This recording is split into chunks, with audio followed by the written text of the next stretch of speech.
Wir stehen bei die Wend und steht das Herz wie a verklemmte, mit a rückgeloste Hand, wie bei a weinendigen Hörte. Gucken Augen starr und schneit sich ein wie in die Weisheit. Und es blieb uns leider Tag. Ach, Ewigkeit. Es ist schwer zu sehen die Welt und die Heuche Mäuer.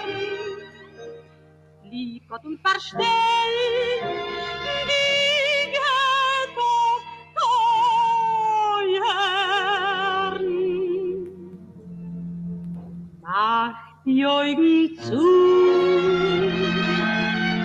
in der See wie nach Ulen, in wie Punkt wie auf die Ohr. Seh ich wie kein.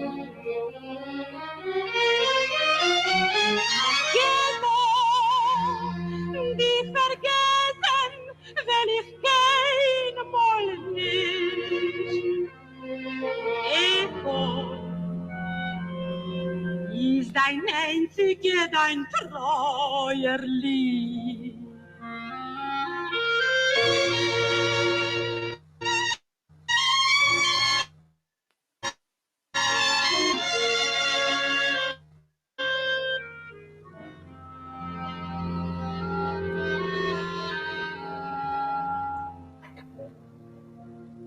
Seh in deine Gässchen und Elend und Wein, hör nur ein Gewein, was wird sein, was wird sein.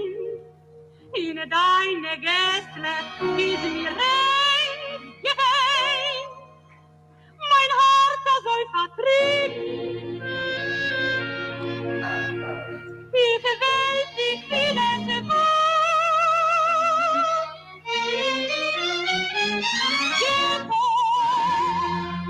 Die vergessen, wenn ich keine Mal nicht.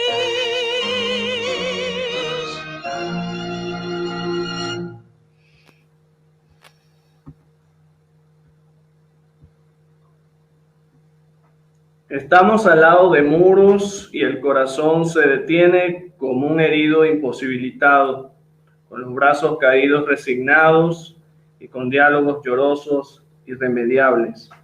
Las estrellas son como ojos que nos miran.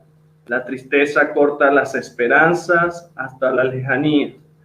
La sangre y las penas se derraman como un sufrimiento irremediable. Es difícil ver al mundo por el inmenso miedo porque se han interpuesto las altas puertas del gueto que nos aíslan.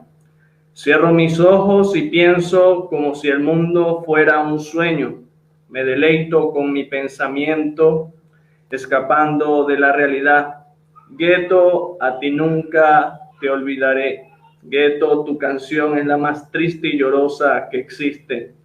Camino y te recorro tus barrios y solo veo horror y pánico. Escucho los llantos y ruegos. ¿Qué pasará? ¿Qué pasará?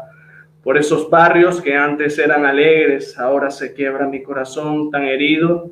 No creo poder recuperarme de todo esto. Gueto, a ti jamás te olvidaré, por siempre, jamás.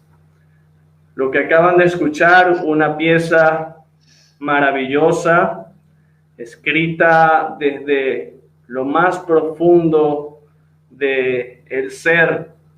Y para nosotros hoy 5 de mayo no es un privilegio el poder tener este espacio de los que trastornan el mundo para poder mantener viva ese gran recuerdo de hombres y mujeres que a través de sus historias nos llevan a poder darnos cuenta de lo que se pudo desarrollar en un momento dado de la historia que marcó a grandes e innumerables familias de todo el mundo, pero que a través de sus vidas, a través de sus palabras, nos hacen darnos cuenta del compromiso que tienen estas nuevas generaciones para que hechos tan aberrantes como lo que fueron desarrollados en el Holocausto no se vuelvan a repetir. Necesitamos mantener vivo ese recuerdo para que las nuevas generaciones puedan estar alertas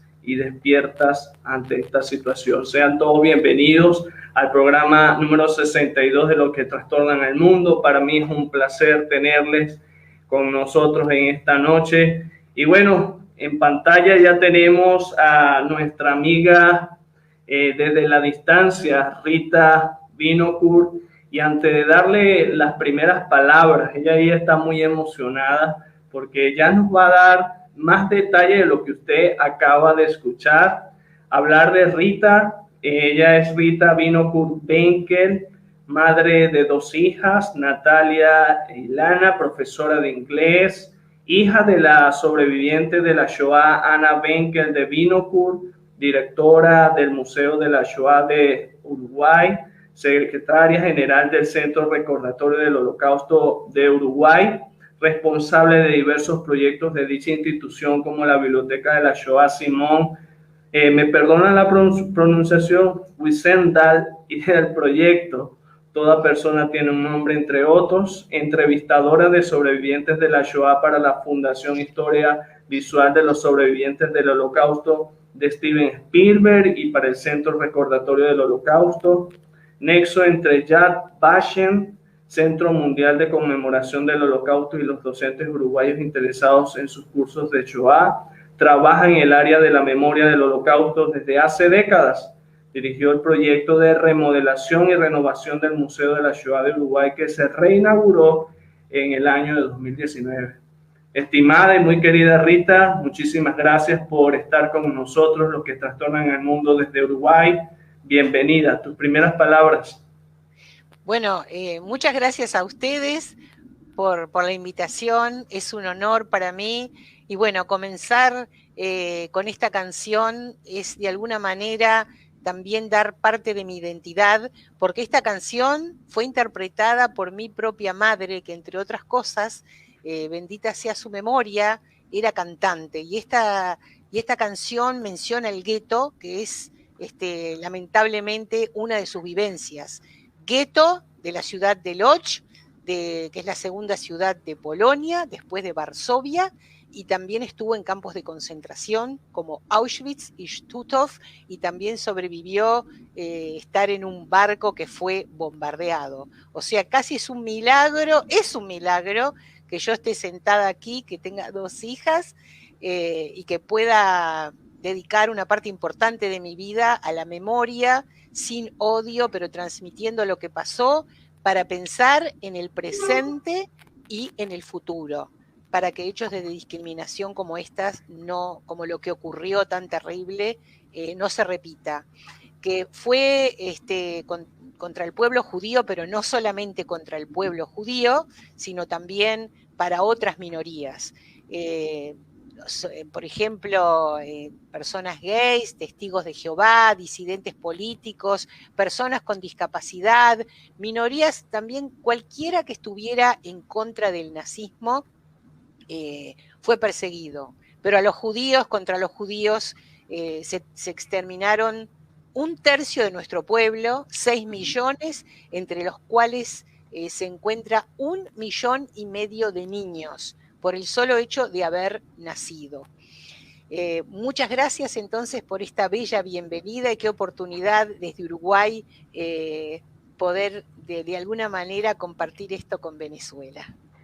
Comparto contigo que para nosotros como familia es un sueño, porque cuando nace este proyecto ya hace un poco más de 11 meses, producto de esta nueva realidad de la pandemia, una de las cosas que siempre había tenido la inquietud, sabiendo pues la realidad por la cual atravesó el pueblo judío y también otros pueblos, como ya tú lo mencionabas, era poder el que esto sea una realidad también es un sueño y a la vez un compromiso, como lo decía hace un momento, de mantener vivo ese recuerdo y también el compromiso para las nuevas generaciones. La Segunda Guerra Mundial, 1939, 1945, algo llama mi atención y es que se mantuvo en secreto los planes maquiavélicos del nazismo, que sin duda alguna se fueron pues desarrollando de manera sistemática sobre este pueblo. De hecho, tú lo acabas de reiterar, de la misma canción Vivencia de tu propia madre.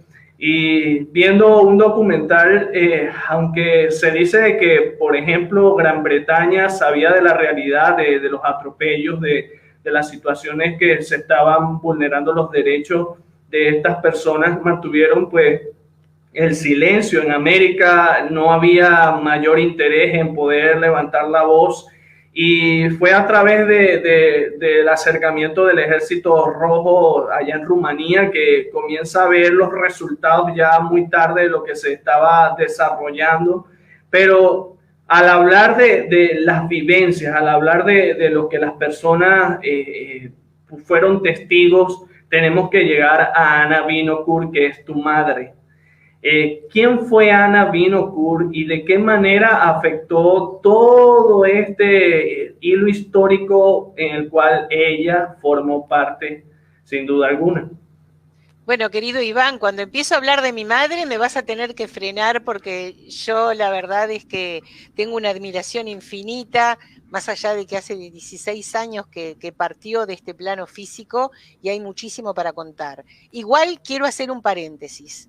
Todos los aliados estaban muy conscientes de lo que estaba ocurriendo y que se estaban asesinando judíos, está documentado, y la verdad es que no se hizo nada. El mundo no hizo absolutamente nada. Todo esto comenzó, inclusive, enseguida voy a mi madre, pero quiero decir algo. La guerra se estalló en 1939 y terminó en 1945, la Segunda Guerra Mundial. Pero Hitler subió al poder en 1933. Y desde ese momento lo primero que hizo ya en el Parlamento es acordarse de los judíos. Ya les estaba echando la culpa de la guerra, de que se iba a venir y que se venía una guerra, imagínense. Entonces, eso, desde ese momento ya hubo muchos hechos que determinaron de que iba a ser una catástrofe. Y en 1938, estamos hablando un año antes de que estallara la guerra, ya hubo una conferencia de las naciones en la ciudad de Evian para decir que había problema con los judíos, de que ya había discriminación, ya había muchas cosas que había en contra de los judíos. A ver si podía haber una huida de los judíos de Alemania, de Austria, a ver si podían escaparse.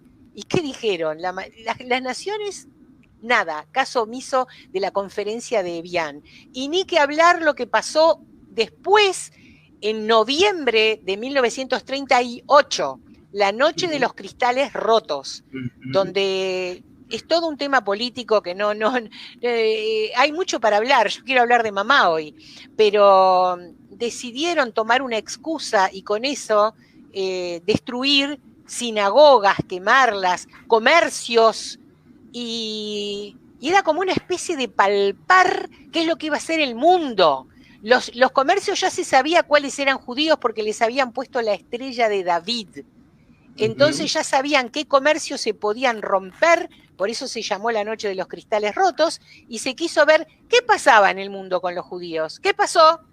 Absolutamente nada. El mundo no dijo nada. Entonces eso fue como que Hitler y sus secuaces supieron que contra los judíos se podía hacer cualquier cosa. Más allá de eso, yo me apasiono mucho porque soy muy estudiosa del tema. Yo quiero hablar de Anna Wenkel de Winokur. Mi madre sobrevivió toda esa etapa tan terrible, con muchas enseñanzas que dejó para el mundo. Lo primero, se fue haciendo todo de a poquito. Primero decidieron que los judíos tenían que estar aparte.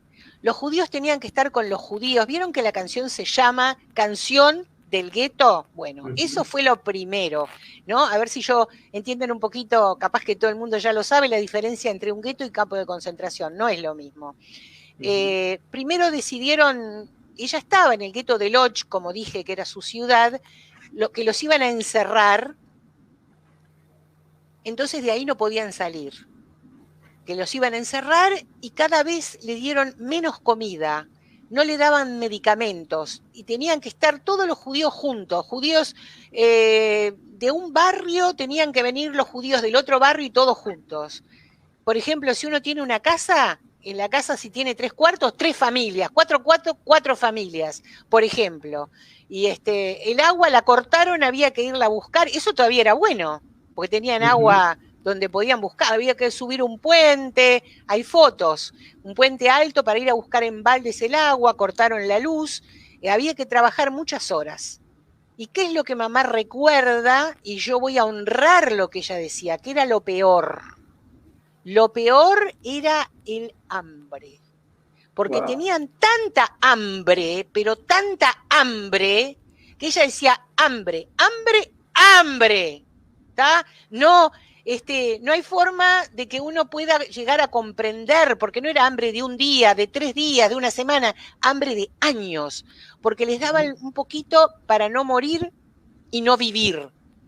Tenían que trabajar mucho, tenían que hacer, ella misma tenía que trabajar en una fábrica de alfombras para poner, ella, ¿no? Para poner alfombras en las trincheras de los oficiales. Después la mandaron a una sastrería para coser los uniformes de los oficiales en el frente. Gente hacía botas, por eso no tiraban una bomba y los mataban a los judíos enseguida, porque necesitaban su trabajo, que lavaran los uniformes ensangrentados del frente, necesitaban su trabajo esclavo, que armaran aviones, que armaran las vías del tren. Siempre necesitaban su trabajo. Y el hambre es algo que no vamos a poder comprender nosotros jamás. Y otro enemigo, si estuviera como cuando estoy en clases y puedo preguntar a la gente, otro enemigo terrible era en invierno el frío, porque estamos hablando de Polonia y no de nuestros países. O sea, antes de que ocurriera todo esto, ellos compraban carbón y cada habitación, aunque eran clase media, no eran clase elevada de mi familia, tenía una estufa a carbón, pero ustedes se imaginarán de que no les daban ningún tipo de carbón, al contrario, tenían hasta que apagar la luz temprano y el frío era un gran enemigo. Y si la gente se enfermaba, no había medicamentos, había solidaridad, la gente compartía lo que tenía. También había de lo otro, cuando hay tremendos momentos en la vida, ocurre lo mejor del hombre, la mayor dignidad del hombre y mujer, o lo peor. Hay de todo. Ella tuvo que vivir todo eso y su familia también, mi familia, su familia que fue exterminada prácticamente toda, porque de toda esa familia enorme, de 80 personas más o menos, quedaron solamente con vida mi querido tío Enrique Benkel, que también apenas se murió mi mamá, él se murió, se enfermó y se murió. No podían porque ellos eran toda la familia, el uno para el otro, porque eran todo lo que tenían de antes, eran 2 hermanos que se amaban y era un segundo padre. Para mí es como que perdí a mi mamá, ya había perdido a mi papá, Alberto Binocur, y perdí a mi tío Enrique Benkel casi enseguida, porque él no lo pudo soportar. Pero no eran solamente 2 hermanos, eran 3 hermanos. ¿Qué pasó? Que el hermanito Leibush, después ustedes van a ver, porque yo les voy a mandar un montón de fotos, ahora enseguida voy a empezar a compartir pantalla y fotos, eran 3, y van a ver pronto todo. El hermanito chiquito tenía menos de 10 años, y yo le pregunto a la gente que piense, ¿los niños eran útiles para el trabajo o eran un estorbo? Eran un estorbo, no podía trabajar mucho. Y además, ¿qué son los niños? Los niños son el futuro. Lo que querían era aniquilarnos, hasta usarnos y después que no quedara nadie, porque realmente la gente estaba como un censo, ya tenían todos los millones que estaban en Europa, que no llegamos todavía a los 18 millones en total. De Europa los 11 millones querían exterminarlos, llegaron a 6. Y ese niñito estaba con los niños que mencioné antes, que era 1,5 millones. Imagínense cuando un niño le ocurre algo, lo asesinan, todo el país llora. 1,5 millones de niños, entre ellos mi tío Leibush. ¿Qué ocurría? Que vinieron a buscar al gueto, que estaban todos apresados, dijeron, vamos a venir y no queremos que protesten. Para que nadie protestaran, dijeron, bueno, ahora para que vean que acá nosotros hablamos en serio, vamos a colgar algunas personas. Y montaron lo que se llama cadalso, no sé cómo se dice en Venezuela, que es un lugar donde es para colgar personas. Entonces vinieron y dijeron, tú, agarraron 18 personas y las colgaron. ¿Vieron? Wow. Esto es lo que pasa, al que se mueva. Justo era adelante, en la plaza, en una plaza que se llamaba Bazarna, delante de la casa de mi madre. Entonces la gente vino, ya cuando vinieron con perros, no se puede hablar, y dijeron, bueno, los niños y los abuelos se van a ir juntos a otro lugar para que los adultos puedan trabajar. ¿Qué pasa? Que el gueto donde estaba mi madre estaba aislado. No sé si la gente, o llega a ver gente joven, no pueden entender lo que es aislado. Porque ahora apretás un botón y ¿sabés lo que pasa en Tanganica, en el Polo Norte? No, estaban aislados, no tenían ni radio, les habían quitado todo porque por supuesto que le robaron todo lo que tenían. El que tenía un anillo le dijeron, ustedes tienen que dar todo, no podían estar comunicados y no tenían forma de comunicación. En otros guetos, por ejemplo el gueto de Varsovia, sí tenían comunicación a través de las cloacas. O sea, no sé si como tú me dices si no entiendes algo, Iván. Porque no, vamos muy bien, adelante. Términos que puedan ser diferentes. Y por eso, bueno, hubo levantamientos en los guetos, por supuesto también, sin que tuvieran armas, porque tenían que entregar todo, pero no sabían lo que pasaban. De cualquier manera, mi familia no quería separarse del niño, el llamado Leibush. Entonces crearon un documento que decía que él tenía 10 años. No era verdad, era más chiquito. Dijeron, bueno, con esto no nos vamos a separar. Nunca pensaron que lo iban a asesinar, porque nadie da a su hijo. Iván, tú tenés un bebé. Tú por nada en el mundo, un bebé de 2 años, por nada en el mundo entregarías un niño si sabés que lo van a matar. ¿Cierto? Pero pensaban que se iban a separar. Entonces, al pensar que se van a separar, no querían eso. Y tenían el documento. Y vienen los nazis de repente con camiones, con armas, nos vamos a llevar a los niños. Entonces, mi abuela muestra el documento. El nazi agarra el papel y dice, ¿qué documento? Lo rompió. Y agarró al niño. Agarró al niño y se lo arrancó de sus brazos. Y el niño, que tenía menos de 10 años, pero que ya era maduro, porque los niños cuando están en una situación así espantosa de guerra, no son como los niños que uno conoce, porque era una situación límite. Y él decía, ya nos vamos a ver después, y mi mamá dice que hacía así con la manito. Nunca más lo volvieron a ver, nunca más lo volvieron a ver. Eso fue una daga clavada en el corazón muy fuerte, en el corazón de mi madre y de mi tío, que nunca pudieron procesar. Nunca pudieron procesar, más allá de que ellos no eran personas quejosas, eran personas que a pesar de todo tenían la sonrisa en sus labios. Claro que tenían sus momentos que se acordaban de su familia y lo que habían perdido y que yo no tenía abuelos. Y claro, porque después les cuento lo que pasó con mis abuelos. Porque si digo que no sobrevivió nadie, fueron todos asesinados. Entonces, eso tan terrible en el corazón deja marcada a las personas. Yo nací marcada de nacimiento, porque cuando uno le asesinan a toda la familia por el hecho de haber nacido judíos o por el hecho de haber nacido, por el hecho de ser, es una marca que a veces uno puede, ocurre en algunos hijos de sobrevivientes que no quieren hablar del tema porque es muy fuerte para ellos. Entonces, quieren ponerlo de un costado, porque es demasiado. Y puede haber otros que decidan trabajar por la memoria, más allá de que yo trabajé muchísimo en mi vida como profesora, como docente, que ya lo dijiste tú al principio, también trabajo en muchos proyectos por la memoria y siempre estoy rodeada de jóvenes y colegios y escuelas. Pero es una marca de nacimiento, pero no solamente para la segunda generación. Trabajes o no trabajes, estás marcado.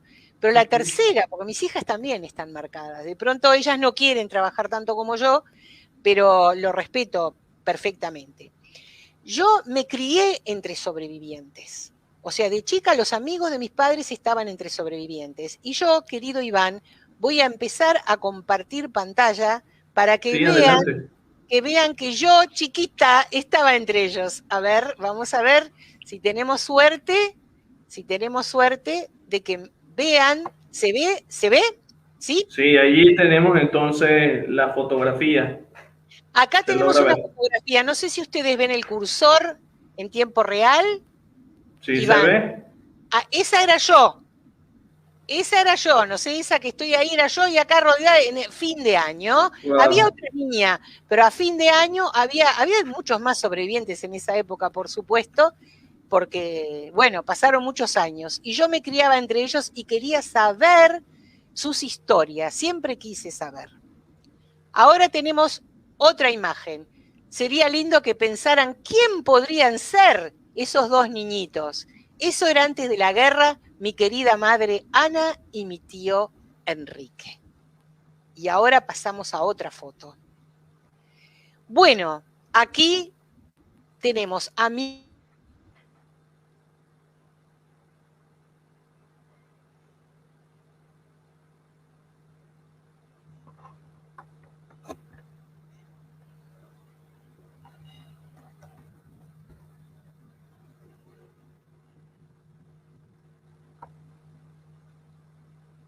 porque aquí realmente es muy chiquito, no tengo fotos de él, pero este es el niño del cual yo hablé, que cuando mi madre llegó después del gueto al campo de concentración, preguntó, ¿y dónde están los niños? ¿Niños? Wow. ¿De qué niño me estás hablando? Porque en el campo de concentración se terminaron las mentiras. En el campo de concentración... ya realmente estaba toda la verdad. Dice, los niños pasaron por esas chimeneas y mostraban humo, porque había crematorios y chimeneas, ¿verdad? Porque se quemaba, había cámaras de gas y crematorios. Ese niño divino, 1,5 millones de niños fueron asesinados. Y eso es un dolor que yo también tengo hasta hoy en día. Y acá tenemos un peine. No sé, ustedes pensarán, ven que es un estuche que tiene como unos dientitos, y dirán, pero ¿y Rita, por qué me está mostrando un peine? ¿Qué importancia puede tener un peine? A ver, yo dejo de compartir, a ver ahora, no. Voy a ti de vuelta. Perdón porque la tecnología no es lo mío, pero... No hay problema. No hay problema, muchas gracias, Iván. Ustedes vieron un peine, un estuche con un peine, dirá, ¿por qué muestra la foto un peine? No es importante. Un peine es muy importante. Y a mí me gustaría que Iván, a ver si podemos, si tenemos suerte, yo les voy a contar antes de que Iván lo haga, que este peine es lo único tangible, lo único que mi madre trajo de la Shoah y de toda su vida en Polonia. Y ustedes dirán, ¿y las fotos de dónde? Porque siempre preguntan, ¿pero y las fotos? Claro, las fotos tienen una razón muy fuerte, porque cuando ellos primeramente estaban en el gueto, ¿no? Quiero seguir por esa línea. Estaban en el gueto. Después vinieron a buscar más víctimas, querían llevarse a mi madre. Mi madre gritó, no se podía gritar. Dijo, mamá, no permitas que me lleven. El nazi la miró y dijo, ¿dónde está tu madre? Mi madre pensó que la iban a matar porque no se podía, estaban colgando los cuerpos que decían que no se podía ni hablar y ella dio un grito tremendo. Wow. ¡Wow, wow! Mi tío dijo que hasta las piedras del gueto temblaron. Vieron que ella tenía una voz, vieron que esa canción fue interpretada por ella. ¿Qué intérprete? El nazi la miró y mi madre pensó, bueno, acá me va a matar. Y se ve que el nazi pensó, no sé, esta chica es muy valiente. O capaz que él pensó que tenía alguna hija de esa edad, no sé. Y en vez de matarla le dijo, ¿dónde está tu madre? Y ella le dijo, acá. Dice, anda con tu madre. Eso fue una segunda instancia, no fue el mismo día que se llevaron a Leibush. Y después más adelante decidieron llevárselos a transportar. Dijeron, bueno, si se lo llevan, ¿qué puede ser peor que esto? Más horrible, más difícil, más espantoso. Vamos, lleven lo mejor que tengan. Y se fueron en trenes. Ya voy a ir al peine, no te preocupes, Iván. Voy a llegar. Se fueron en trenes de carga, apretados, muy mal, sin baño, sin comida, días viajando. Y llegan a un lugar, mi tío estaba junto todavía la familia, pensó, ¿esto qué es? ¿Vamos a parar acá? En este lugar espantoso, nos habían dicho que íbamos a trabajar, que iba a ser mejor. Abrieron las puertas y dijeron, salgan, judíos, sucios, hombres para un lado, mujeres para el otro. Ahí ya se separó la familia, por lo menos en el gueto estaban juntos, Y ahí enseguida dijeron, derecha, izquierda, derecha, izquierda. Enseguida separaron, estaba mi tío con mi abuelo fue a la izquierda. Después se enteraron lo que era, cámara de gas. Fue asesinado inmediatamente en Auschwitz. Mi tío fue a la derecha, ya no estaba con mi mamá. Mi mamá y mi abuela estaban juntas en Auschwitz y ahí decidieron dejarlas juntas. Mi abuela parecía todavía que podía trabajar como trabajo esclavo en el campo de concentración y exterminio de Auschwitz. Y ahí, bueno, todavía no llegué al peine, ya voy a llegar, pero porque me parecía importante contarles esto del campo de concentración. Eso era el infierno, porque ya les dijeron, bueno, se sacan toda la ropa y tenía el álbum de fotos. Por supuesto que lo tuvo que dejar porque le dijeron, se sacan la ropa y dejen todo. Esas fotos las tenemos porque mi abuela antes de la guerra mandaba a los parientes que tenía en Uruguay que habían venido antes de la guerra, que esos sí se salvaron, y por eso tengo fotos. Y bueno, y entonces les dijeron que dejen todo, que se saquen la ropa, tenían que estar desnudas. Toda la ropa, estaba el álbum de fotos y el tejido, todo fuera. Y ahí les dijeron que les iban a cortar el pelo. Las raparon, una mujer sin pelo, me dijo mi mamá que enseguida envejece porque el casco queda blanco. Ya no se reconocían, les dieron unos trajes, algunos a rayas, a otros sin rayas, les daban a propósito algo que no tuviera el talle, grande para la flaca, muy chico para la que estaban, bueno, ya no había nadie que pudiera hacer relleno, les daban cualquier ropa y así, en shock, y ahí preguntaron ¿dónde están los niños? Por esas chimeneas. Primero cámara de gas. Ustedes viven por ahora porque pueden trabajar.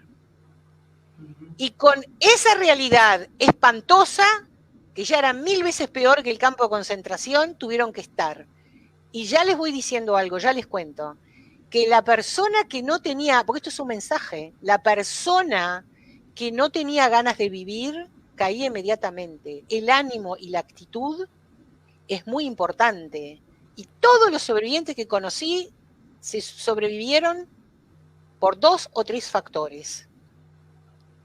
Por supuesto que poder resistir, pero les ayudaba muchísimo la actitud, la esperanza de querer sobrevivir. El que decía, no puedo soportar más, yo bajo los brazos, moría. Cuando uno está en una circunstancia dura, hay que pensar que se puede, y lo puedo sobrellevar. Por eso mi madre que escribió Lida, era el compañero de mucha gente que sufría muchas cosas. Decían que lo llevaban porque en ese libro contaba cosas tan horribles. Decían, bueno, si ella pudo sobrevivir y pudo formar una familia y tener una sonrisa en los labios y tener proyectos, yo también puedo, porque hay que poder. Entonces, ¿cuáles son los 3 factores? Primero, la suerte.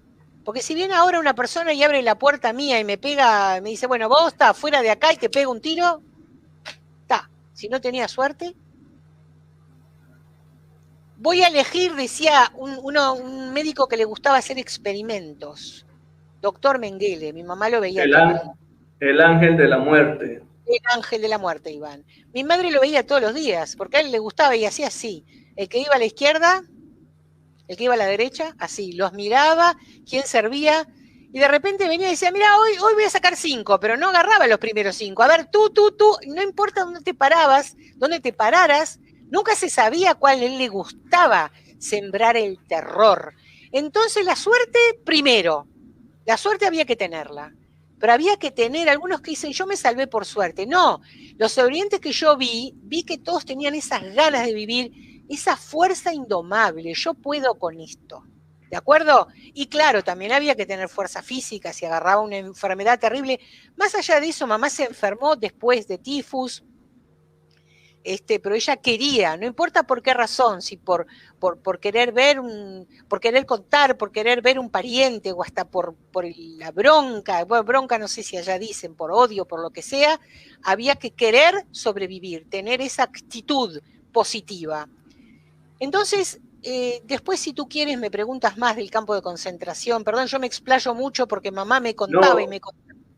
Cuéntame. Para ¿sí? mí es todo un honor de que puedas desglosar todo lo que ha sido esa vivencia tan cercana con tu madre, con su familia, y algo que me llama la atención leyendo un poco la biografía de quien fue en vida, Ana Winokur, es que todos estos acontecimientos que bien tú estás narrando le tocó desde temprana edad. Por supuesto que para el pueblo judío, más allá de lo que también fue un dato muy importante en cuanto a la entrada y las intenciones de Hitler desde el año 1933 en poder exterminar a los judíos, es que quien era niño y era adolescente, estando en su país con su familia, sus sueños fueron prácticamente desplazados de raíz. Tuvieron que hacer un giro de 180, 360 grados y verse ahora una nueva tarea que era sobrevivir desde el gueto a todo lo que tú estás compartiendo, que sin duda alguna son situaciones por las cuales atravesaron muy deplorables, en cómo niños, jóvenes, hombres y mujeres tuvieron que hacer frente a diferentes escenarios, diferentes circunstancias, y cómo la mayoría pues trató en la unidad el tratar de buscar una salida, que en algunos cuando hicieron de pronto un acto revolucionario de hacer frente para poder salir de allí no les resultó. Otros tuvieron que presenciar el terror de la muerte de sus familiares, algunos porque no estaban de acuerdo con las decisiones o las políticas tomadas en contra de ellos, y otras, pues prácticamente tú lo mencionabas al azar, en donde pues decidieron prácticamente acabar con seres muy queridos. Y al hablar de Ana, una niña o una joven, presenciar todo esto es llenarse de valor, el reconducir y obtener una nueva cosmovisión de vida que sin duda alguna le llevó a poder llenarse de ánimo, y creo que tú lo vas a ir compartiendo también, porque así como diariamente es ser el ánimo, al presenciar tanta perversión, tanta maldad dentro de esos lugares, habían momentos en donde emocionalmente era como no quiero vivir, o sea, ya mis seres queridos no están muy cerca de mí, no tengo noticias quizás de algunos con los cuales llegué, ¿para qué poder seguir viviendo? Y de ahí lo importante de poder no solamente escuchar a sobrevivientes o los hijos de los sobrevivientes, lo que ha sido esa experiencia, porque también voy a lo que fue y ha sido tu experiencia, porque de cierta manera te tocó el poder entonces digerir desde la niñez también todo este escenario, al compartir la foto, o sea, tu niñez, tu adolescencia estuvo alrededor de hombres y mujeres que llevaban dentro de su corazón esas marcas que, como bien tú decías, no queremos hacerle el mal que ellos nos hicieron a nosotros, pero tengan en cuenta que no olvidamos. Y por no olvidar, nuestra voz ahora es alzada para que las generaciones entonces puedan crear conciencia, puedan crear reflexión y a su vez también el deseo de poder estar alerta, sobre todo en cuanto a las intenciones de propios extraños de hacer daño a sus pares o semejantes. Tal como tú lo dices, es exacto, adhiero a todo lo que tú dices y la verdad que a mí me alegra tanto que un joven como tú esté tan informado y esté tan interesado en divulgar esta historia. Y realmente tenemos cosas para compartir muy importantes. Yo les había hablado de un peine, a ver, ¿por qué puede ser importante un peine?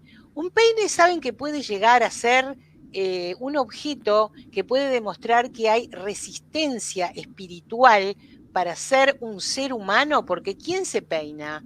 ¿Por qué estoy mencionando este peine? Mi mamá contaba la historia de este peine con mucho entusiasmo y yo creo que a tu auditorio o a tu público le gustaría mucho, le habría gustado escuchar y ver a mi madre contarlo porque ella lo hacía de una forma maravillosa. Vamos a intentar, ¿qué te parece compartir con la gente un pequeño videíto? A ver si tenemos suerte de que Claro pueda que sí. escucharse y verse bien. Muchas gracias, Iván.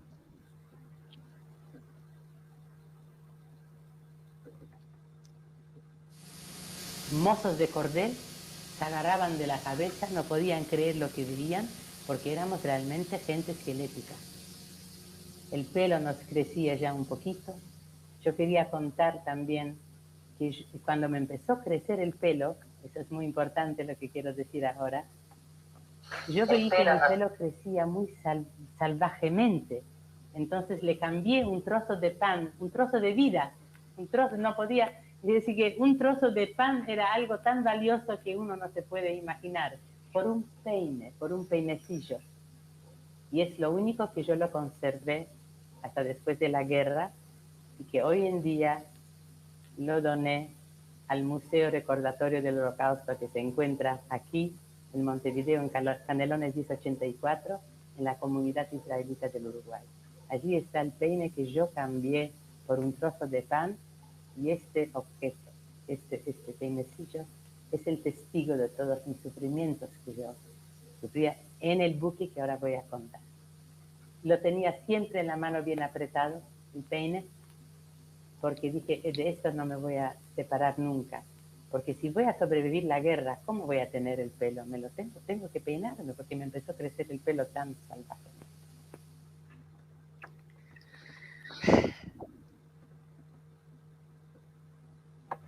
Tan divina ella. Vieron así, coqueta, hermosa. La verdad que todavía me hace mucha falta. Hace 16 años que la perdimos de este plano. Es lindo compartir, ¿no? Es como que entre todos vean lo que es la resistencia espiritual también es muy importante. Más allá de que hubo resistencia armada, hubo muchos levantamientos, a pesar de que no tenían los medios.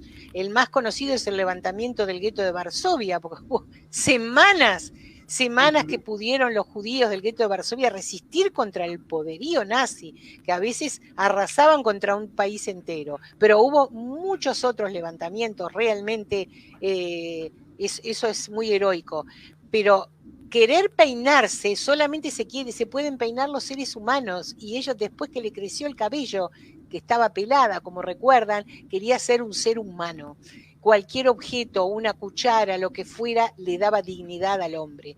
También querer vivir era una manera de expresar la resistencia espiritual. Eso es muy importante. Voy a tratar de seguir compartiendo pantalla, a ver si tengo suerte. Miren quién está aquí. Acá está mi madre, que acaban de ver, con mi querido... Rita, ¿Sí? no se está viendo, tienes que otra vez ir a la opción inicial de compartir pantalla. Vamos a ver. Tranquila, estamos en vivo. Sí, ya sé. Por ahí, mientras que solventamos esto, queremos a todos los que nos están viendo, escuchando en este muy interesante programa titulado Memorias del Holocausto con nuestra amiga Rita Vinokur, quien es directora del Museo Shoah de Uruguay, que usted pueda hacer comentarios. Si tiene alguna inquietud referente a este tema, pues tiene todavía el tiempo para hacerla llegar. Ya tienes allí para compartir. Por acá ya lo diviso. Vamos a entonces a ver. Gracias, Adelante, perdón, pero estamos en viva. ¿Acá sí ves a mi madre y a mi tío? Sí se ve. Qué suerte. Bueno, perfecto, porque es una aplicación que yo desconocía. Pero aquí los ven y yo quisiera preguntarles a quienes ven esta foto si pueden imaginar que estas dos personas eran esqueletos vivientes. Uno nunca sabe qué es lo que vivió otro ser humano. Ellos estaban felices por poder al menos tener uno más, alguien más de la familia. Cuando falleció mi madre, mi tío enfermó y murió, porque no podían resistir estar el uno sin el otro. Y ellos dos, en determinado momento, viajaron a Auschwitz.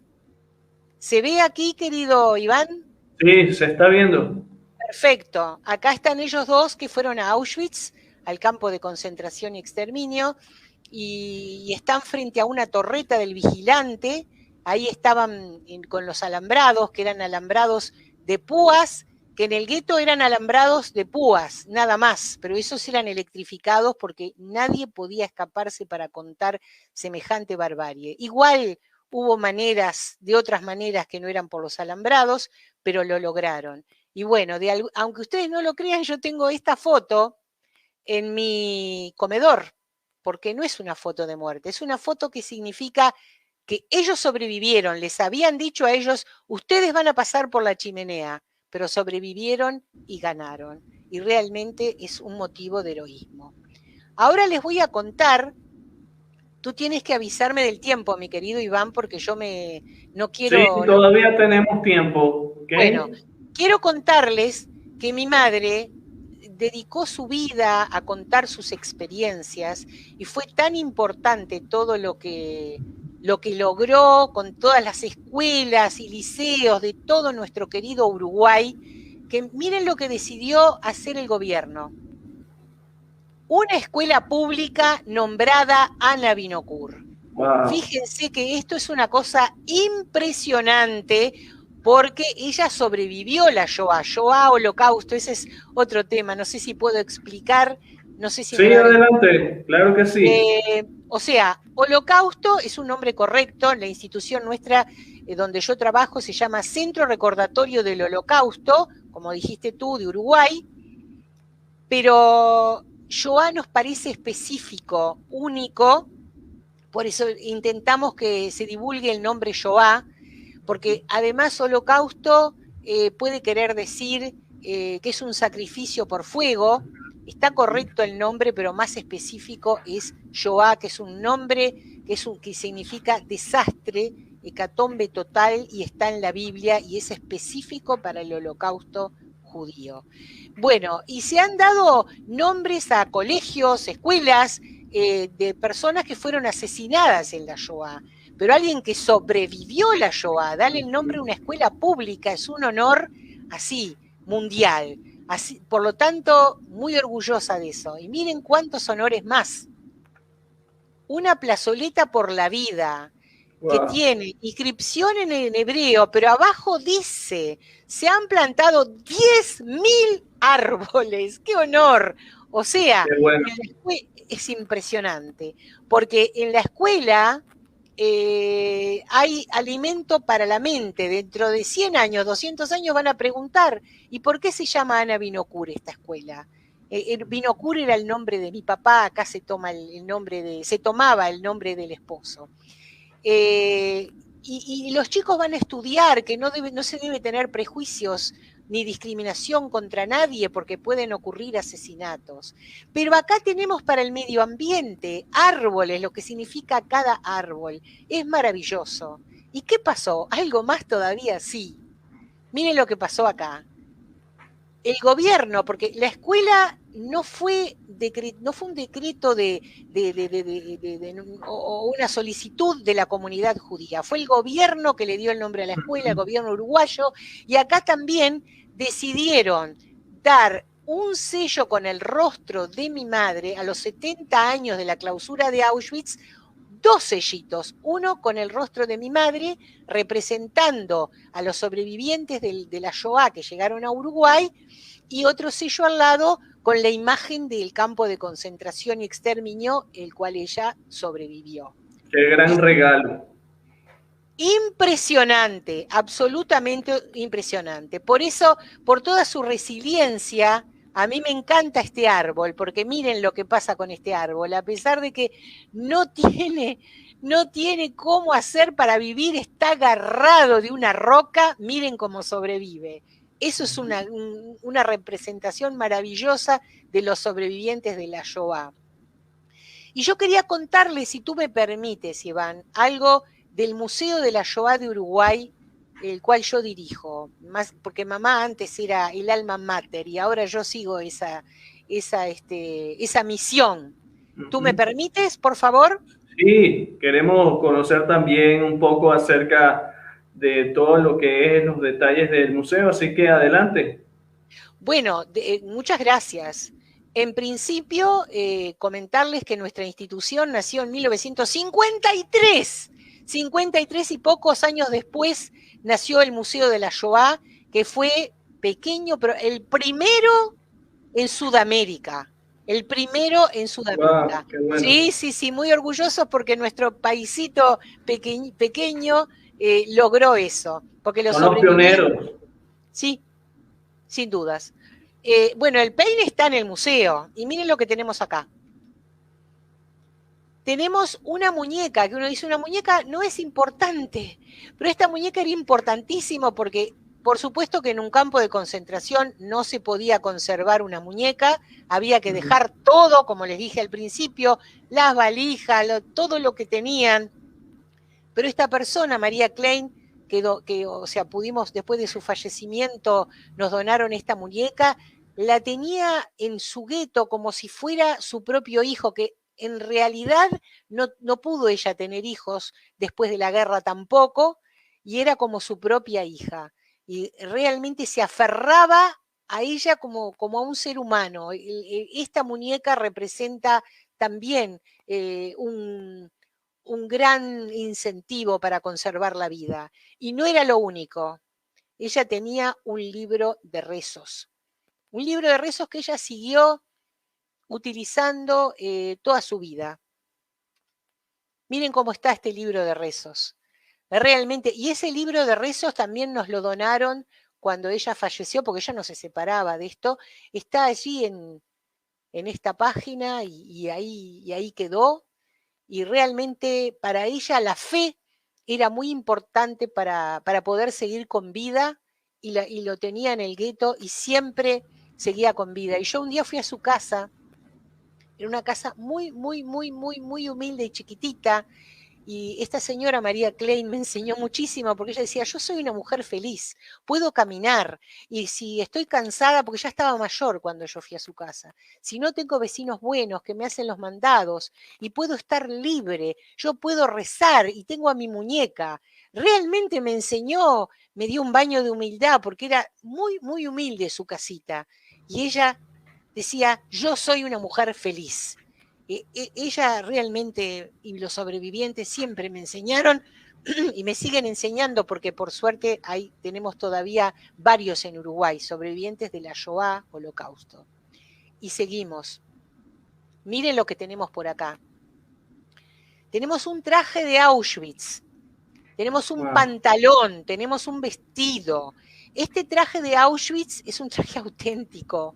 Es una historia impresionante porque esta persona que llegó a Uruguay pensaba que este traje le había dado suerte, porque él, más allá de estar en Auschwitz, los nazis trataron de llevárselo a lo que era llamado marchas de la muerte.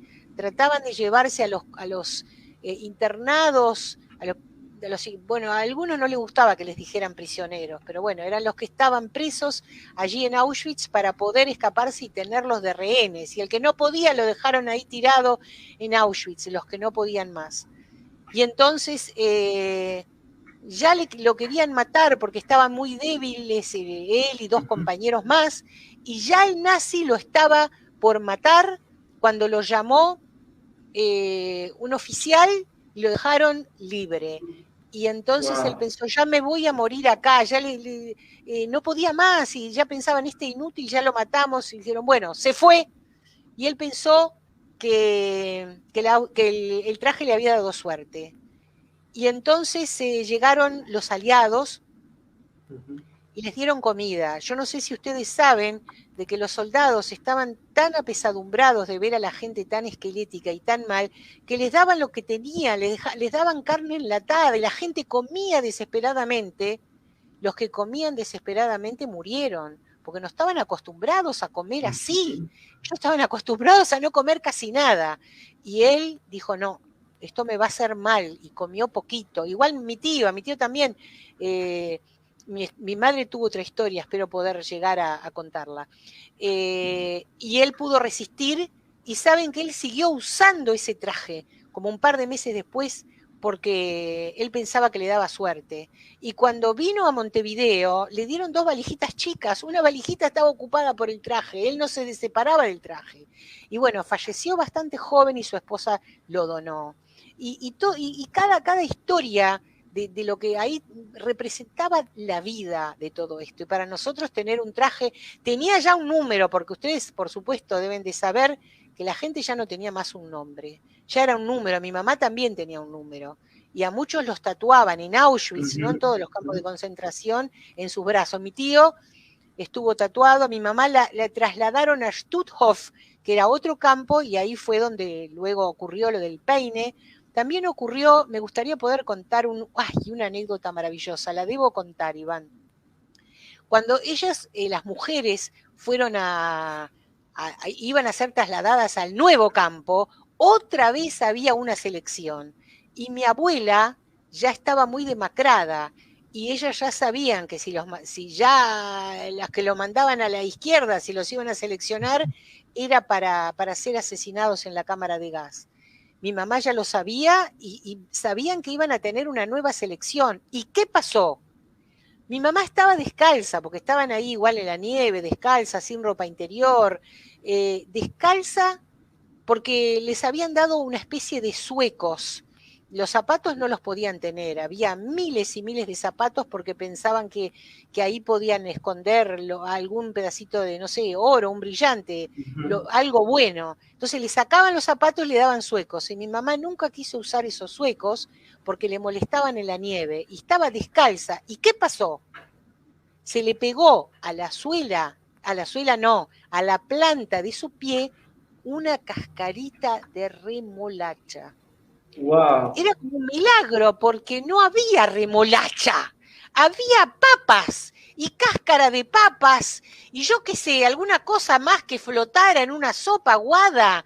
No había remolacha, eso sería algo se había trasladado de algún oficial, qué sé yo, una cascarita de remolacha. Mi mamá agarró, dijo, no digas nada, mamá, nada, no digas nada, porque ya no estaban con gente conocida, con algunos sí, otros no vayas a decir, no digas nada, yo te voy a hacer un maquillaje. Agarró la cascarita de remolacha, le acarició el rostro, y entonces mi abuela parecía estar un poquitito más joven, y pasó la selección, y nuevamente estaban juntas, y mi abuela también fue a Stutthof, que fue el lugar donde ella finalmente falleció muy poco antes de que terminara la guerra. Una lástima, un poco de comida y algunos remedios, y yo habría tenido abuela. Tuve, pero no con vida. Entonces la cascarita de remolacha es una anécdota tan hermosa y acá en Uruguay mucha gente la sabe, me dice, por favor contala, me encanta que cuentes la anécdota de la cascarita de remolacha. Entonces, bueno, les sigo contando que tenemos más cosas en el museo. Miren esto, una cuchara, por supuesto que no había cubiertos, pero como este hombre que me costó lograr que donara la cuchara, tenía esta cuchara en una vitrina en su casa. Dice, yo logré tener esta cuchara, lo cual para mí me parece que la cuchara salvó mi vida. Él estaba entre las personas que los nazis habían asignado para que clasificaran la ropa que se dejaba en los trenes. Vieron que les dije que cuando llegaban a Auschwitz o a otros campos tenían que dejar todo lo que tenían, todo. Pero había gente, ¿qué hacían con eso que dejaba? Que clasificaba la ropa, que clasificaba todas las pertenencias. Si había algo de valor, lo tenían que separar. Entonces, entre esas cosas, que se llamaba Comando Canadá, los que clasificaban las cosas, que las cosas buenas iban para Alemania, porque la verdad que todo lo que se robó es incalculable, se le robó todo a todos. Este hombre encontró esa cuchara entre un montón de cosas que había, entre lo que se dejaba al arribar a Auschwitz, y se la guardó y le pegó con una piedra al mango, no sé si se nota que era como una especie de cuchillo. Entonces cuando repartían la comida, la repartían entre varios, un recipiente, y entre varios había cosas flotando, a veces le tiraban puchos de cigarrillos, botones, lo que fuera, pero había que agarrar con la mano, y después le sacaban fotos a los judíos, decían que los judíos eran fieras salvajes. Entonces él por lo menos tenía esto y podía agarrar con un cubierto y podía repartir con el cuchillo si tenía un pedacito de papa, porque si se lo comían de golpe después morían. La gente moría de hambre, había montañas de muertos. Era muy común ver todos los días, hablabas hoy con alguien en cuchetas que entraban 2 personas, una persona, ponían, no sé, cantidad de gente. Al otro día ya estaba muerto, con los ojos al cielo y la boca abierta, hambre. Esta cuchara era también un símbolo de resistencia espiritual, querer vivir. Les voy a mostrar más cosas. Este es el museo, digamos, una parte de él que es como una especie de laberinto, donde cada centímetro tiene importancia. Los colores son gris y amarillo. Gris porque a un sobreviviente le preguntabas, ¿qué colores recuerdas? Gris, porque no había nada verde, si había pasto se lo comían, y amarillo por la estrella de David, porque antes en los guetos obligaban a los judíos a portar una estrella sobre el pecho y sobre la espalda. En algunos casos, en el gueto de Varsovia tenía otro color, era azul y blanco, y esa estrella de ese color simboliza, cada centímetro tiene importancia. Un laberinto donde uno queda como atrapado de alguna manera en el museo. Ahí tenemos gigantografías de los zapatos. No sé si se ve a la izquierda un logo que es el símbolo de los sobrevivientes, una estrella de David que sí, se alcanza a ver. Se alcanza a ver que le falta un tercio, porque un tercio de nuestro pueblo fue asesinado. Y adentro dice en hebreo, de la Shoah al resurgimiento, y se ve una hoja hacia arriba. También ese mismo símbolo está abajo de la foto, es un símbolo de esperanza, que también era como el árbol que mostré hace poco. Les sigo mostrando. También tenemos una biblioteca, la biblioteca de Shoah, Simón Wiesenthal, que es otra historia, hoy no se puede contar de él, pero tenemos ejemplares que están discontinuados, y ahora esa foto es anterior, está todo completo, que es nuestra sede del Centro Recordatorio del Holocausto de Uruguay, donde tenemos enciclopedias, tenemos testimonios de sobrevivientes que llegaron a Uruguay. Tenemos unas enciclopedias maravillosas y muchos libros en español y en inglés, sobre todo en español, de libros que no se pueden encontrar en internet. Es absolutamente maravillosa. Miren la sala de los espejos que tenemos. Aquí tenemos nombres es maravillosa. Tenemos nombres de personas asesinadas en la Shoah, relacionadas con sobrevivientes que llegaron al Uruguay, amigos o familiares que fueron asesinados en el Holocausto, en la Shoah. Más o menos hay 3.000 nombres, pero hay espejos, entonces se prolongan hacia el infinito. Y hay 515 niños, entre ellos Leibush, de quienes hablé, ahí está mi familia, están todos los que los registraron en un proyecto maravilloso que fue recolectar nombres e historias por parte de los sobrevivientes o de quien tuviera nombres de personas que fueron asesinadas en la Shoah. Ese proyecto se llama Toda persona tiene un nombre, y todavía existe, porque si no se hubiesen registrado los nombres, habrían quedado en las cenizas y habrían sido asesinados 2 veces. Son 6 millones de nombres, nosotros pusimos los relacionados a Uruguay, todos los que pudimos recopilar, y en Yad Vashem, que tú comentabas que yo soy, o sea que acá en Uruguay nuestra institución es el nexo entre esa institución, que es el Centro Mundial de Conmemoración del Holocausto, y está en Jerusalén, en Israel. Tienen muchísimos nombres, ahora hay más de 4 millones de nombres recopilados, y no se pudieron recopilar todos porque hay comunidades enteras de los cuales no quedó nadie que pudiera registrar su nombre.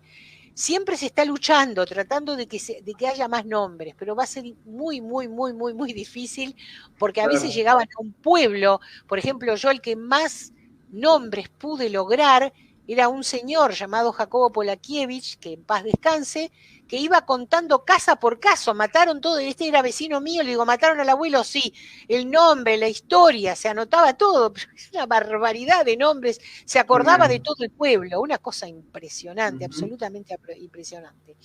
Y yo te sigo con lo quiero decir de la presentación. Si tú quieres me puedes preguntar muchas más cosas.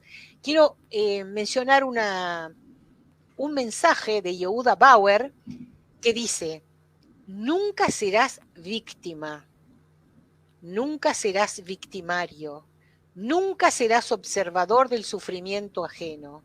¿Por qué me importa tanto? Voy a tratar de ir a verte ahora, porque no te veía. Aquí estamos, ahora, claro que sí. ¿Por qué me gusta tanto esta cita? Porque hubo muchísimas personas que no eran victimarios, pero observaban y no decían nada. Y eso fue una razón muy importante por la cual ocurrió todo esto. Menos mal, gracias a Dios, que no todos eran observadores indiferentes. Había mucha gente que sí se comprometió, dijo, yo no estoy de acuerdo con esto, se están asesinando personas, se están asesinando judíos, porque sí, testigos de Jehová, todos los que mencioné antes, homosexuales, disidentes políticos, inclusive algunos que no eran judíos como discapacitados, y ellos dijeron no al mal, no. Y algunos no judíos arriesgaron sus vidas, algunos sobrevivieron y fueron nombrados, aunque no hayan sobrevivido, justos entre las naciones. Y precisamente en este centro mundial de conmemoración de las víctimas de la Shoah, que se llama Yad Vashem, que es museo y es tiene una escuela de recordación, yo estudié ahí a nivel universitario también la Shoah, pusieron árboles. Hay mucha gente que vio la lista de Schindler, era un justo entre las naciones, hay muchos no, en realidad ojalá hubiese habido muchos más y no habría pasado tanta desgracia. Y hay que honrarlos, y para mí es fundamental que cada uno de nosotros, los que estamos acá, todos, ojalá, no sé, es un deseo, estemos comprometidos que cuando vemos algo injusto, hagamos aunque sea algo mínimo. Por ejemplo, el bullying que existe, por supuesto que existe, el bullying físico, el bullying virtual, que hay muchos que dicen, bueno, le están haciendo bullying a otro. A mí no me importa. Sí me importa. Aunque yo diga, espera un momentito, ¿por qué le estás haciendo eso al compañero? Y que no se sienta desgraciado. Hay chicos que se han suicidado porque reciben tanto bullying, es una realidad de este momento. Entonces, cuando uno ve lo que yo les conté, por ejemplo, y hay tantos testimonios, no puede, yo pienso que no debe ser simplemente que yo veo lo que pasó. Si nosotros como Museo de la Shoah de Uruguay, como Centro Recordatorio del Holocausto de Uruguay, contamos la historia y la memoria, que es importantísimo, pero eso no tiene ninguna influencia en el presente, entonces no sirve. Porque nosotros intentamos que de todas las personas que nos escuchan, haya uno que diga, yo tengo que cambiar. Si yo veo que a alguno lo están maltratando y no me toca a mí, porque el otro tiene otro color de piel que no me mencioné, por supuesto que los afrodescendientes también eran eliminados solo por eso. Todas las minorías, gitanos, ay, qué suerte que me acordé. Los gitanos sufrieron muchísimo. Qué suerte que me acordé. Bueno, uno cuando habla siempre se puede olvidar de mencionar a alguien. Hablemos de minorías discriminadas, así no me olvido de nadie. Si uno ve que yo no soy gitano, yo no tengo ese color de piel, no importa. Adelante mío, de mi persona, no se discrimina, aunque ni siquiera esté presente. Uno se compromete con el sufrimiento ajeno. Si no, esto no sirve para que, aunque sea uno diga, el que es tímido, digo, no hagas eso con mi compañero. Y después hay otros que se comprometen más. Y quiero decir algo más que no tiene que ver con la Shoah y con los seres humanos. A mí me influyó a todo mi ser. Mis hijas me dicen, mamá, ¿no podés comprometerte, involucrarte en todo cuando ves que pasa una injusticia de algo? Espera un poquito. A mí se me trasladó a toda mi vida. Lo mío es muy exagerado. Yo no puedo ver que maltraten animales. Yo no lo puedo ver. No lo resisto. Soy animalista, soy vegetariana. Porque eso no todos los sobrevivientes no son vegetarianos. A mí me influyó a tal grado que no resisto el sufrimiento de otros pueblos, de otras... no lo resisto, me duele y si yo puedo, hago algo, en lo posible. Quiero poner mi granito de arena en el mundo, tener una misión de vida, un propósito. Y cuéntame tú más porque yo ni sé en qué horario estamos. No, y creo que ya estamos llegando al final de esta entrevista. Creo que nos ha hecho disfrutar de un recorrido por la historia del pasado, del presente, y estás de manera muy, muy asertiva haciendo el desafío para todos los que hoy están viendo esta transmisión, que la van a ver en diferido, tanto por la página de Los que Trastornan al Mundo como por YouTube, de que podamos estar despiertos, abrir nuestros ojos frente a la injusticia, frente a la maldad que está a nuestro alrededor. Muchos de pronto al escuchar el testimonio de lo que fue en vida Ana Binocur y ahora su hija Rita Binocur, y así como Rita, pues infinidades de hombres y mujeres que siguen labrando la tierra para que hayan otros que tengan conciencia, que tengan responsabilidad. El deseo es que podamos nosotros tener empatía, tener esa empatía con nuestros familiares, con nuestros amigos, con nuestros prójimos que pueden ser de otras nacionalidades, y que el sufrimiento de ellos debe ser nuestro sufrimiento, y que las situaciones por las que pueden estar pasando también deben a nosotros importarnos para poder tomar medidas que puedan ser revulsivas en cuanto a las mejoras de sus realidades día a día.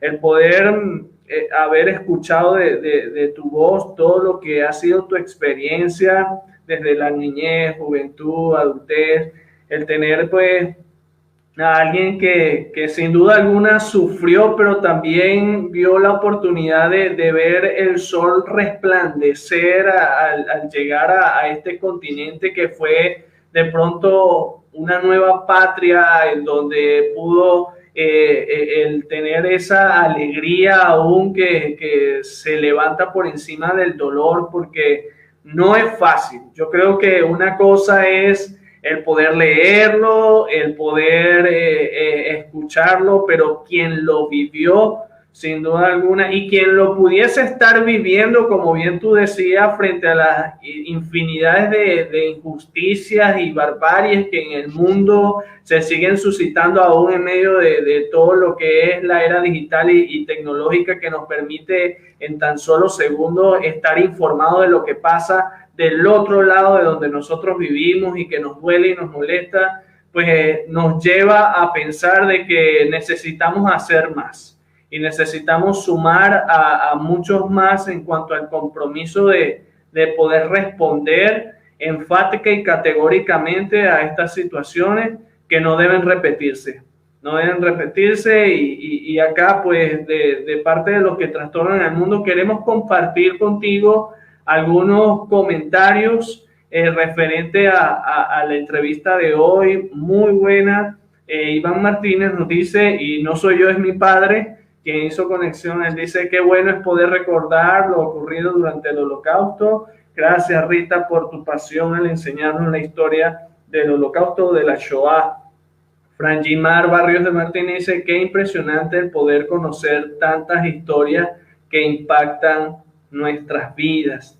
Ya estamos cerrando este tiempo y bueno, me gustaría que pudieses con nosotros dejarnos una reflexión y ya de esta manera pues estaremos dando por finalizado la entrevista del día de hoy. Bueno, antes de darte mi agradecimiento final porque has logrado emocionarme, me encanta cómo has llevado esta entrevista, la verdad, quisiera mencionar algo muy importante. Nosotros en el Centro Recordatorio del Holocausto de Uruguay tenemos un equipo maravilloso. No estoy sola. Es muy importante para mí que me permitas decirlo porque tenemos un equipo espectacular. Un saludo para ellos porque la fuerza se potencia cuando se tiene un grupo de gente judía y no judía. Judíos y no judíos trabajamos juntos en esta institución.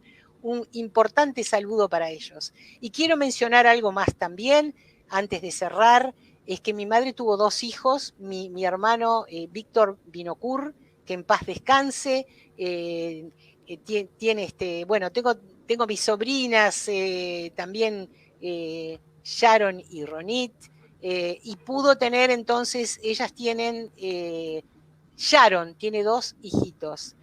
Perdón que lo haga tan casero, pero yo sé que esto queda por siempre y los quiero mencionar, Joana y Gaby. Y esa es la continuidad, son muy importantes. Yo todavía no tengo nietitos, pero algún día espero tenerlos. Entonces, una vez mencionado al equipo y a la familia, porque soy un ser humano, a mis hijas ya las mencioné, mi esposo, León Jaim, que en paz descanse, apoyó mucho, si no, no podría haberse hecho todo este trabajo, porque había que trabajar mucho en todo esto.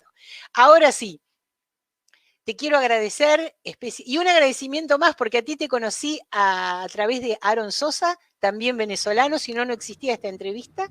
Es correcto. También maravillosa persona.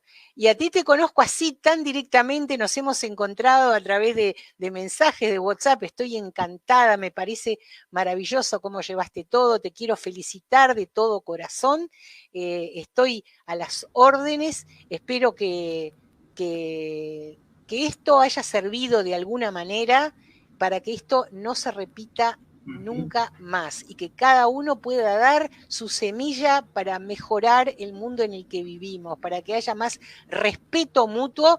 Y desde aquí mando un gran abrazo a ti, a tu familia y a todo el pueblo venezolano. Y muy agradecida y honrada, muchísimas gracias. No, gracias a ti, y como siempre le digo a los invitados, esta es su casa, así sea una plataforma virtual. El poder hacer este esfuerzo desde Uruguay y Venezuela, pues es un privilegio enorme. Y yo no quiero despedirme de ti de esta entrevista sin también compartir el comentario que nos acaba de llegar de Katy Mendoza Aguilar. Ella dice: complacida en escuchar tan enriquecedora e impactante historia. La reflexión es muy profunda y las enseñanzas muchas. Rita, tú y tu señora madre son una historia extraordinaria. Sus historias son una lección de vida. Así que, bueno, para nosotros ha sido enriquecedor, maravilloso el poder hacer este sueño una realidad. Y bueno, esperamos repetirlo en una agenda no muy lejana para ambos. El abrazo también desde acá, desde Venezuela, para ti, para tu familia. Seguimos trabajando aún desde la distancia y bueno, conectados en cuanto a ese propósito que día a día al levantarnos pues nos lleva a poder entonces hacer que la justicia prevalezca en medio de los pueblos. Así que un gran abrazo, un beso para ti, para los tuyos y bueno, será hasta una próxima oportunidad, queridos amigos. Estén muy al tanto de nuestras redes sociales, las próximas entrevistas. Que tengan una feliz noche. Hasta luego. Hasta luego. Un abrazo a todos los miles de alumnos que pasaron por el museo, que no lo mencioné y ahora sí llegué. Gracias, muchísimas gracias. Gracias, muchas gracias.